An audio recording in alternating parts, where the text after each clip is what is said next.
మీ అందరికీ తెలియదు ఏంటంటే నేను రాజు గారిని నేను అంకుల్ అని పిలుస్తాను. ఎందుకంటే నేను 8th 9th క్లాస్ ఉన్నప్పుడు మా నాన్నగారు రాజు గారు కలిసి సినిమాలు చేసేవాళ్ళు. అలా చేసిన ఒక సినిమా తొలి ప్రేమ. సో అప్పుడు సినిమా రిలీజ్ అయిన ఫస్ట్ డే హిట్ తర్వాత మా అందరము ట్రైన్లో వెళ్ళాము తిరుపతి. అప్పుడు అక్కడ మా ఇద్దరు కొంచెం బాండ్ ఏర్పడింది. ఆ తర్వాత వచ్చాక నేను కాలేజ్ బంక్ కొట్టినప్పుడల్లా నేను ఇలాగే దొరికిపోతుండేవాడిని. ఒక ఇన్సిడెంట్ ఇంకా నాకు బాగా గుర్తుంది. సంజయ్ థియేటర్ బయట రోడ్లో మీరు ఇటు సైడ్ వస్తున్నారు కార్లో, నేను ఇటు సైడ్ ఒక బైక్లో వెళ్తున్నాను. సినిమాలో ఒక హీరో హీరోయిన్ చూసినట్టు లుక్స్, అంత బిజీ రోడ్లో ట్రాఫిక్లో మీరు నన్ను చూడడం నేను మిమ్మల్ని చూడడము చూసి నేను భయపడిపోయి మీకు కాల్ చేసి అంకుల్ ఇంట్లో చెప్పకుండా చెప్పడము, థ్యాంక్ యూ మీ ఇంట్లో చెప్పలేదు, మీరు చెప్పుంటే అప్పుడు నాకు పగిలిపోయి ఉండేది. సో అది మా ఇద్దరి మధ్య ఉండే బంధం. సో ఆ తర్వాత కలిసి నేను హీరో అయ్యాను, తను ప్రొడ్యూసర్ అయ్యాడు. అండ్ అంకుల్ ఫస్ట్ మీ ఇండస్ట్రీకి వచ్చింది నాకు గుర్తున్నంత వరకు మీరు హీరో అవుదాం వచ్చారంట, కరెక్టా కాదా? ఒక సినిమా స్టార్ట్ కూడా అయింది, మధ్యలో అయిపోయింది. ఇది కరెక్టా ఫాల్సా? కాదు, ఫాల్స్. పక్క పక్క పక్క ఫాల్స్. ఓకే, మీ ఫస్ట్ సినిమా దిల్. ఆ సినిమా స్టార్ట్ ఎలా అయిందంటే అప్పటికి ఆది ఇంకా రిలీజ్ అవ్వలేదు, జయం రిలీజ్ అవ్వలేదు. వినాయక్ గారిని మా నాన్నని హోటల్లో కూర్చోబెట్టి ఎప్పుడో సినిమా రిలీజ్ కంటే ముందే మీరు దాన్ని లాక్ చేశారు. అసలు మీ నమ్మకం ఏంటి, మీ ధైర్యం ఏంటి? రిలీజ్ కాకముందే అప్పటికి ఆది మూవీ రిలీజ్ అయింది, నీ జయం రిలీజ్ కాదు. అప్పటికి ఆది రిలీజ్ అయ్యి వినయ్ నేను బేగంపేట సైడ్ వెళ్తున్నాము, నీ జయం పోస్టర్స్ ఉన్నాయి. ఓకే. సో జయం పోస్టర్ చూసి అన్నాక ఎవరి కుర్రాడు భలే ఉన్నాడంటే మా సుధాకర్ రెడ్డి కొడుకు జయం సినిమాతో లాంచ్ అవుతుండే, భలే ఉన్నాడన్నా నీ సినిమా అయినతో చేద్దామా అన్నాడు. వై నాట్, ఇమ్మీడియట్లీ నేను డాడీకి ఫోన్ చేసి ఆ మీటింగ్, నీ జయం రిలీజ్ కాకంటే ముందే మీటింగ్ చేసాము. సో ఇక్కడ ముందు సో దిల్తో మీ పేరు దిల్ రాజుగా అయింది. సో మీ ఫీలింగ్ ఏంటి? వినాయక్ గారు మేము మీకు ఇచ్చాం మా పేరు, లేదంటే మీ డబ్బులు పెట్టి మీరు మాకు హిట్ ఇచ్చారు కాబట్టి సొంత పేరు మీరు పెట్టుకున్నారా? అంటే జనాలు ఇచ్చారు అది. పోతే నీకు గుర్తుందో లేదో, ఆ దిల్ టైటిల్ మన దగ్గర లేకుంటే దిల్ పెడదామని నితిన్ అడిగినప్పుడు బూరుపల్లి శివరామకృష్ణ గారి దగ్గర ఆ టైటిల్ ఉంది. నేను వెళ్ళి అడిగి ఆ టైటిల్ తీసుకొచ్చాను, మాకు ఈ సినిమా బాగుంటుందండి అని. So thanks to Burupalli Sivaramakrishna గారు, ఆ టైటిల్ ఇవ్వడం వల్ల అది దిల్ రాజు అనేది బ్రాండ్ అయిపోయింది, ట్యాగ్ అయిపోయింది. సో ఇప్పుడు మీరు ఎస్విసితో పాటు లార్వేన్ ఏ company, Dil Raju productions, Dil Raju dreams, ఇలా మీ బయోపిక్కి తగ్గట్టు కంటెంట్ని బాగా గట్టిగా చేస్తున్నారు. So next Dil Raju directs అని చూడొచ్చా?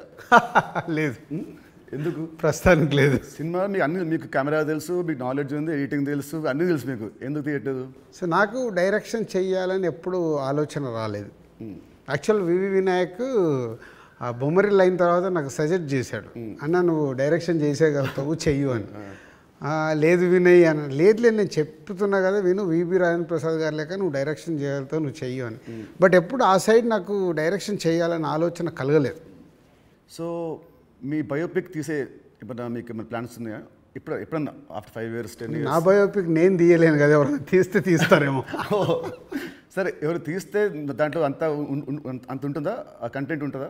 డెఫినెట్గా ఉంటుంది. అంటే ఇట్స్ బిగ్ జర్నీ కదా నాది. ఇప్పుడు ఫిలిం ఇండస్ట్రీకి 94 వచ్చాను, 94కి వచ్చిన తర్వాత ఇప్పుడు ఆల్మోస్ట్ 30 years ప్లస్.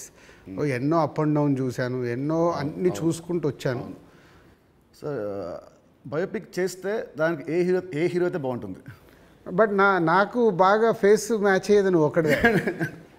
చాలా మంది అంటారు నితిన్ మీ బ్రదర్ అని. సో రాజుగారి బయోపిక్లో హీరోగా నేనే, ఇది ఫిక్స్ అయిపోయింది. ఇప్పుడు ఇవాళే ఈయన ప్రొడక్షన్ డైరెక్షన్ చూద్దాము, నేను హీరోని. సో ఇందాక మీరు చెప్పారు కదా అప్స్ అండ్ డౌన్స్ అన్నారు కాబట్టి ఆ క్వశ్చన్ అడుగుతాను. ఇండస్ట్రీ చాలా చూస్తే తెలుసు నాకు, బట్ మేజర్గా నాకు గుర్తుండి నేను ఇండస్ట్రీ వచ్చినప్పటి నుంచి మొన్న సంక్రాంతికి ఒక సినిమా మీ ఫైనాన్షియల్గా చాలా లాస్ అయింది. నెక్స్ట్ సినిమా ఇమ్మీడియట్ 3 days గ్యాప్లో అది మళ్ళీ అది వెళ్ళిపోయింది. ఈ మధ్యలో ఈ 3 రోజుల్లో మీ థాట్ ఏంటి? నెక్స్ట్ సినిమా కూడా అది కూడా పోతే అప్పుడు పరిస్థితి ఏంటి? మీ మైండ్లో రన్ అయిన మీ ఫీలింగ్ ఏంటి? లేదు అంటే నాకు ఇప్పుడు 10th సినిమా రిలీజ్ అయినప్పుడు నాకు అర్థమవుతుంది ఫైనాన్షియల్గా ఇది డ్యామేజ్ జరగబోతుంది. సో అటు డిస్ట్రిబ్యూటర్స్ అందరు కూడా లోలో ఉన్నారు. పోతే 14th రిలీజ్ అవుతున్న సినిమా షూర్ షాట్గా సూపర్ హిట్ అని చాలా గట్టి నమ్మకంతో ఉన్నాను. అంటే 90% నీకు తెలుసు, నేను ఎడిటింగ్ రూమ్లో చూసినప్పుడే నాకు చెప్పగలుగుతాను సినిమా వర్క్ అవుతుంది అవ్వట్లేదు. అట్లా సంక్రాంతికి వస్తున్నాం అనే సినిమా మీద ఐఎమ్ ఫుల్ కాన్ఫిడెంట్గా ఉన్నాను. సో ఆ 3 days అదే ఎనర్జీతో ఉన్నాను. ఎస్, నో ప్రాబ్లం, ఒకటి వస్తుంది. ఇది ఎంత డ్యామేజ్ అవుతుంది, అది ఎంత రికవర్ చేస్తారో నంబర్స్ తెలియదు. బట్ అది మ్యాజిక్ అనేది ఇట్స్ ఎ మిరాకిల్. బట్ ఆ పీరియడ్లో యూఆర్ కాన్ఫిడెంట్ మళ్ళీ ఇది అయిపోయింది మళ్ళీ నేను అంటే ఒక సినిమా రిలీజ్ ముందు నాకు మేబీ నా సిక్స్త్ సెన్స్ కావచ్చు, చూస్తున్న కంటెంట్ వల్ల కావచ్చు, చెప్పగలుగుతాను 90% మిస్ అవ్వను. సో దిల్ చేయడం వల్ల మీరు దిల్ రాజు అయ్యారు. బట్ నా దృష్టిలో మీరు బిల్ రాజు. ఎందుకు చెప్తాను. యాక్చువల్లీ చాలామంది ఆడియన్స్ కూడా చెప్పాలి ఇది. మామూలు చూస్తాం లాస్ట్ గత 1 year నుంచి మీ మీద వచ్చే నెగటివ్ ట్రోల్స్ కానీ ఇవన్నీ ఏవో వస్తుంటాయి కదా మామూలు ఆర్టికల్స్ అవి. 2005లో నేను సినిమా వేసాను, రామ్ సినిమా. అది రిలీజ్కి ఫైనాన్షియల్గా మేము చాలా అప్పుడు రిలీజ్కి మేము కొంచెం ఇబ్బందులు ఉండే. అండ్ అప్పుడు మాకు టర్మ్స్ అంతా బాగాలేవు, మా టర్మ్స్ మనకు. అయినా మీరు వచ్చి ఆ రోజు నైట్ ఒక పెద్ద అమౌంట్కి మీరు సైన్ చేశారు. సో టర్మ్స్ బాగాలేనప్పుడే మీరు హెల్ప్ చేశారు. ఇలాంటివి మీరు చాలామంది హీరోస్కి, చాలా ప్రొడ్యూసర్స్కి, డైరెక్టర్స్కి మీరు చాలా హెల్ప్ చేస్తారు. ఇది నాకు తెలుసు. సో ఈ మధ్య వచ్చి మీరు ఒక సినిమా బొక్కేస్తారంటే అది నాకు I want clear to audience that ప్రతి సినిమా చిన్న పెద్ద లేకుండా అందరు హెల్ప్ చేసేవాడు మీరు. అండ్ దీంట్లో చాలా డబ్బులు మీకు చాలామంది మీకు వెనక్కి మీకు ఇచ్చారు లేరు కూడా నాకు తెలియదు. బట్ ఈ హెల్ప్ చేసిన ఇంతమంది మీరు కష్టాల్లో ఉన్నప్పుడు వీళ్ళు కూడా మీకు తిరిగి హెల్ప్ చేస్తారని అనుకుంటున్నారా? అంటే బేసిక్గా నా లైఫ్ స్టార్ట్ అయింది ఎక్కడ అంటే నితిన్, నా కాస్ట్యూమ్ కృష్ణ గారికి నేను చాలా స్టోరీలో చెప్పాను. అరుంధతి అనే సినిమా 36 lakhs కొంటే 2 lakhs నేను రిలీజ్ రోజు కట్టలేదు. తర్వాత తీసుకెళ్ళి ఆయన ఫోన్లు ఎత్తకుంటే కూడా నేను పట్టుకొని వెళ్ళి 2 lakhs ఇచ్చి వచ్చాను. తర్వాత వారు నాకు పిలిచి పెళ్లి పందిరి చేసే వరకు వదిలిపెట్టలేదు. నిజంగా పెళ్లి పందిరి అనే సినిమా లేకుంటే ఐఎమ్ నాట్ దే, అసలు సినిమా ఇండస్ట్రీలో నేను లేను అనేది నేను గట్టిగా నమ్ముతాను. సో అంటే ఒక హానెస్ట్ అనేది ఒకటి ఎంత పని చేసిందో హెల్పింగ్ కూడా అంతే పని చేస్తుందని నేను నమ్ముతాను. నా లైఫ్లో ఇప్పుడు నువ్వు సంక్రాంతికి అడిగావు, ఇది రాకుంటే ఇది ఉండుంటే, అలాంటి ఒక 4-5 ఇన్సిడెంట్స్ ఉన్నాయి. అంటే నేను క్లోజ్ అయిపోయే ఇన్సిడెంట్స్. ఇప్పుడు అసలు సంక్రాంతికి వస్తున్నాము, రాకున్నా మాకేం కాదు, ఎందుకంటే ఆల్రెడీ ఎస్టాబ్లిష్ అయిపోయి ఉన్నాం. ఫైనాన్షియల్ డ్యామేజ్ వరకు 2 ప్రాపర్టీలు అమ్మేసి ముందుకు వెళ్ళిపోతాం, అది పెద్ద విషయం కాదు. కానీ నేను నార్మల్గా ఉన్నప్పుడు కూడా ఇలాంటి ఇన్సిడెంట్స్లోకి వెళ్ళి నేను దాటుకుంటూ వచ్చాను. అంటే అది ఎప్పుడు అదే నేను నమ్మేది, వెన్ వీఆర్ హెల్ప్కు మనం ముందుంటామో మన కష్టం వచ్చినప్పుడు భగవంతుడే తిరిగి ఇస్తాడని. అది నా లైఫ్లో 3-4 ఇన్సిడెంట్ నాకు సినిమా ఫీల్డ్లో జరిగాయి. దిల్ మీరు చేసినప్పుడు ఆ రోజుల్లో ఇట్ వాజ్ ఆ రోజు సినిమాకి ఖర్చు మీరు బాగా పెట్టారు. ఆ రోజు బాగా పెట్టారు. అండ్ అందుకే అప్పటికి మన వినాయక్ గారికి ముందు సినిమా కూడా అంత ఆడలేదు, బట్ స్టిల్ మీరు ఖర్చు బాగా పెట్టారు. ఆ సినిమా హిట్ అయింది, దాంతో మీ లైఫ్ మారిపోయింది. ఇప్పుడు తమ్ముడు సినిమాకు ఒక రిఫరెన్స్ లేకుండా కూడా మీరు ఈ సినిమాని ఇంత ఖర్చు పెట్టారు. దీని మీద నమ్మకం, కథ మీద నమ్మకమా, డైరెక్టర్ మీద నమ్మకమా, ఆర్ ఈ తమ్ముడు సినిమా మీకేం తెస్తుంది? పేరు తెస్తుందా, డబ్బు తెస్తుందా? అంటే ఈ సినిమాకు బేసిక్గా నేను క్రెడిట్స్ ఇచ్చేది డైరెక్టర్కే. ఎందుకంటే ఎంసీఏ అండ్ వకీల్ సాబ్ తర్వాత ఆయన రాసుకున్న కథని ఇప్పుడు ఉన్న సినారియోలో అంటే ప్రేక్షకుల్ని థియేటర్కి తీసుకొచ్చి ఒక ఎక్స్పీరియన్స్ ఇవ్వాలని ఏదైతే చూశాడో, అందుకే నువ్వు కూడా షూటింగ్లో చూసినావు, ఆయన తీసుకుంటూ వెళ్తుంటే నేను ఎప్పుడు ఆపలా. ఒక డైరెక్టర్ ఏమో అడుగుతున్నాడు, ఎలా అచీవ్ చేయాలి, అది అచీవ్ చేయండి అని చెప్పా. అది అయిపోయిన తర్వాత నేను ఎప్పుడైతే యావిడ్ రూమ్లో సినిమా చూసుకున్నానో అప్పుడు నాకు అది ఎస్, వేణు అడిగింది ఇచ్చాను కాబట్టి ఆయన ఈ సినిమాని ఇవ్వగలుగుతున్నాడని. ఈవెన్ రాత్రి ఇప్పుడు నువ్వు ఒక భయంలో ఉన్నావు, ఎందుకంటే మనం లోలో ఉన్నప్పుడు చాలా భయంలో ఉంటాం. నేను అవన్నీ చూసేసాను. నైట్ నువ్వు నాకు ఫోన్ చేసి ఒక రీల్ చూసేసి ఒక ఎగ్జైట్మెంట్తో ఫోన్ చేసావు. ఎందుకు? అది ఇప్పుడు మనం చూస్తున్నాం, ఒక సినిమా ఇలా షేప్ అయింది, సౌండ్తో ఇలా చూసినప్పుడు ఇలా ఉంది, ఒకటి ఉంటుంది కదా, అదే ఎగ్జైట్మెంట్. అదే నన్ను తమ్ముడికి ఎంతైనా ఆలోచించకుండా డైరెక్టర్ అడిగినట్టు చేయమని చెప్పాను. అండ్ దిల్ అప్పుడు కానీ లేదా మన లాస్ట్ సినిమా శ్రీనివాస్ కళ్యాణ్ కానీ మీరు షూటింగ్కి మీరు ఆల్మోస్ట్ ఎవ్రీడే వచ్చేవారు. ఈ సినిమాకి మీరు ఉట్టి 2 సార్లు వచ్చారు, అది కూడా గంట సేపు. ఎందుకు? డైరెక్టర్ మీద నమ్మకమా, లేదా మీరు బిజీగా ఉండి మీరు మా సినిమాని మీరు పట్టించుకోలేదా? అంటే 2 things. ఇప్పుడు అనిల్ రావిపూడి కానీ, వంశీ పైడిపల్లి కానీ, అలాగే ఇప్పుడు శ్రీరామ్ వేణు కానీ, అంటే నాతో వాళ్ళందరికీ big journey, number of movies చేస్తున్నాం. అంటే వాళ్ళ వేవ్ లెంత్ ఏంటో నాకు తెలుసు. సో తెలిసినప్పుడు నేను వాళ్ళ దాంట్లో నేను ఇంటర్ఫేర్ కాను. సో నాకు కథ దగ్గర అనిపించింది చెప్తాను, ఎడిటింగ్ రూమ్లో అనిపించిందే చెప్తాను. నాకు ఇలా అనిపిస్తుంది, మీరు చూసుకోండి, ఇలా చెయ్యండి అని నేను చెప్పను వాళ్ళకు. ఎందుకంటే వాళ్ళకి నాకు క్వశ్చన్ వేస్తే దే విల్ అండర్స్టూడ్, అంటే నేను ఏం ఫీల్ అవుతున్నాను ప్రేక్షకుల్లాగానే. కొంతమంది దర్శకులతో ఇలా నాకు సింక్ అవుతుంది, అలా సింక్ అయిన వాళ్ళే వీళ్ళు. అందుకే వీళ్ళతో నంబర్ ఆఫ్ సినిమాలు చేసినా వాళ్ళు అది అవుట్పుట్ తెచ్చుకోవడానికి వాళ్ళే ఎక్కువ కష్టపడతారు, ఎందుకంటే వాళ్ళకు రిజల్ట్ కావాల్సిందే కదా. సో నేను ఇప్పుడు శ్రీనివాస కళ్యాణం ఉంది, ఇప్పుడు శతమానం భవ తర్వాత శ్రీనివాస కళ్యాణం చేస్తున్నాను కాబట్టి ఫుల్ టైం సో అక్కడే ఉండి ఎలా తీయాలి ఏంటి, సో ఏదైనా తప్పు జరుగుతుంటే కూడా సతీష్కు చెప్పి కరెక్ట్ చేయడం. సో అది నా ప్రాసెస్, ఏ సినిమాకు ఉండాలి ఏ సినిమాకు ఉండకూడదని నేను ముందే ఫిక్స్ అవుతాను. సో తమ్ముడు అనేది దిల్ రాజు సినిమానా లేదంటే వేణుశ్రీరామ్ సినిమా? వేణుశ్రీరామ్ సినిమా 100% మొత్తం ఇంటర్గ్రేట్. సో ఇంకోటి ఇప్పుడు మామూలుగా మిమ్మల్ని ఏం అడుగుతారు, ఇప్పుడున్న దిల్ రాజు పాత దిల్ రాజుకి ఏం చెప్తాడని అందరూ అడుగుతారు. నేను అడిగేదంటే అప్పుడున్న ఓన్లీ రాజు ఇప్పుడున్న దిల్ రాజుకి ఏం చెప్తాడు? అది 22 years జర్నీ. అంటే అంటే సినిమా అంటే దిల్లు సినిమా నీకు మనకు అండర్ ప్రొడక్షన్లో ఉన్నప్పుడు షూట్ జరుగుతున్నప్పుడు నీకు దుబాయ్లో సాంగ్ చేస్తుంటే సడన్గా బైక్ స్కిడ్ అయ్యి నీ కాలు పైన పడింది. కాలు పైన పడితే మధ్యాహ్నంకి వెళ్ళి షూటింగ్ ఆపేసాం. అది నాకు ఫస్ట్ ఫిలిం. షూటింగ్ ఆపేసిన తర్వాత చిన్న నీకు ఎయిర్లైన్ ఫ్రాక్చర్.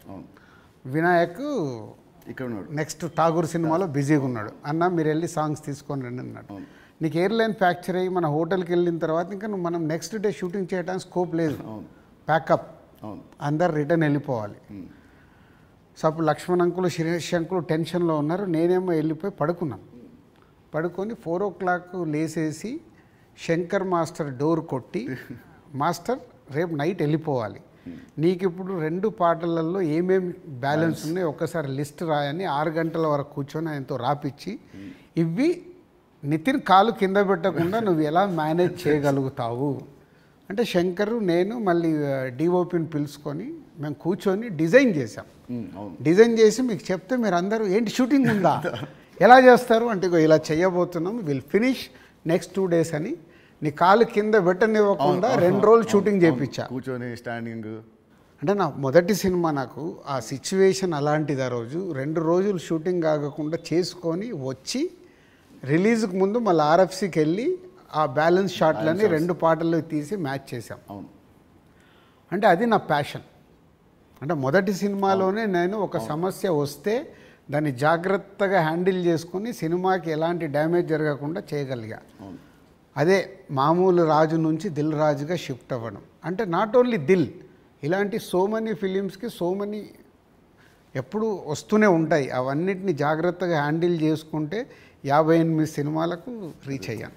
అదే ఫస్ట్ సినిమా దిల్లప్పుడు కూడా మీ అన్నింటిలో మీరు చాలా మీరు ఇన్వాల్వ్ అయ్యారు. ప్రతి దాంట్లో స్టోరీల నుంచి సీన్స్ నుంచి కొన్ని సీన్స్ మీకు నచ్చకుంటే మీరు వినాయక్ మీరు చెప్పలేకపోతే మీరు నా చెప్పేవాళ్ళు, నితిన్ చెప్పా ఈ సీన్ బాగా గుర్తున్నా దాంట్లో ఉంటుంది ఒక ఎపిసోడ్, ఒకటి టాలీగట్ ఎపిసోడ్ ఉంటుంది ఒకటి, అది సినిమా లేదు.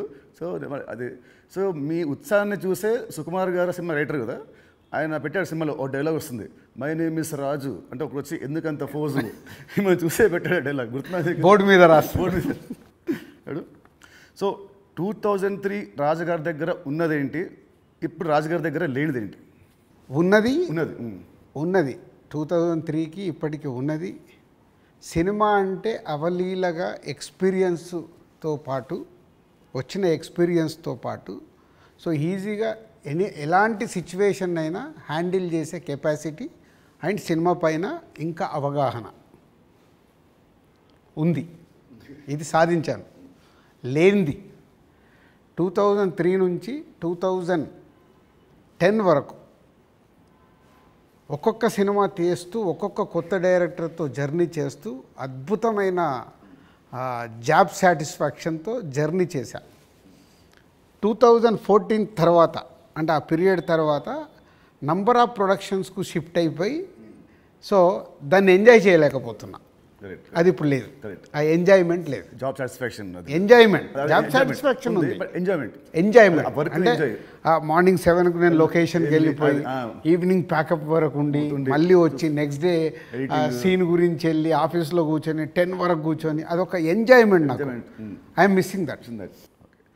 ఇప్పుడు ఆడియన్స్ సినిమా థియేటర్కి చెప్తారు మామూలు ఇప్పుడు ఆడియన్స్ ఇప్పుడు ఎక్కువ రావట్లేదు, అది ప్రొడ్యూసర్గా ఏం చేయాలో మీరు చెప్తున్నారు. ఫర్ అ చేంజ్ మీరు హీరో అయితే హీరోగా మీరు ఆడియన్స్ థియేటర్ రావడానికి మీరు ఏం చేస్తారు? ప్రొడ్యూసర్గా చెప్తున్న దిల్ రాజు చెప్తున్న అన్ని పాయింట్స్ని నేను నితిన్ ప్లేస్లో ఉంటే నేను ముందడిగేసి అరే ఇవన్నీ ముందు మొదలు పెడదామని మొదలు పెడతాను. సరే, దిల్కి అండ్ తమ్ముడికి ఈ మధ్యలో మీరు నా ఏమంటారు నా పర్ఫార్మెన్సా నాలో చూసిన చేంజ్ ఏంటి, మార్పు ఏంటి, ప్లస్ అండ్ మైనస్? ప్లస్లు చాలా నువ్వు అప్పటికి ఇప్పటికీ ఏంది న్యాచురల్గా ఒక 22-23 ఇయర్స్ నువ్వు యాజ్ యాక్టర్గా ఇక్కడ వరకు జర్నీ చేసావు. అంటే నాకంటే సీనియర్ నువ్వు యాక్చువల్ 1 ఇయర్ సీనియర్. నేను 2003లో ప్రొడ్యూసర్ని అయ్యా, నువ్వు 2002లోనే హీరో అయ్యావు. అంటే నాకంటే 1 ఇయర్ సీనియర్.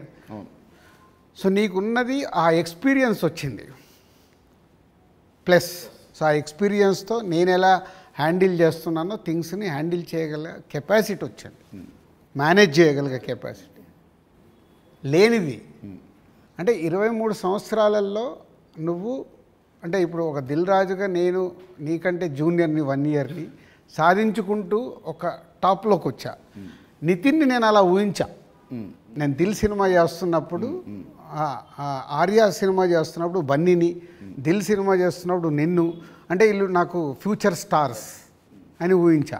కానీ నువ్వు ఆ మార్క్ అచీవ్ చేయలేకపోయావు. నువ్వు కోల్పోయింది అదే అనేది నా ఫీలింగ్.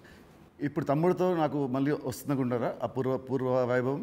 తమ్ముడితో సక్సెస్ఫుల్ హీరోగా వస్తావు, కానీ ఇది సరిపోదు.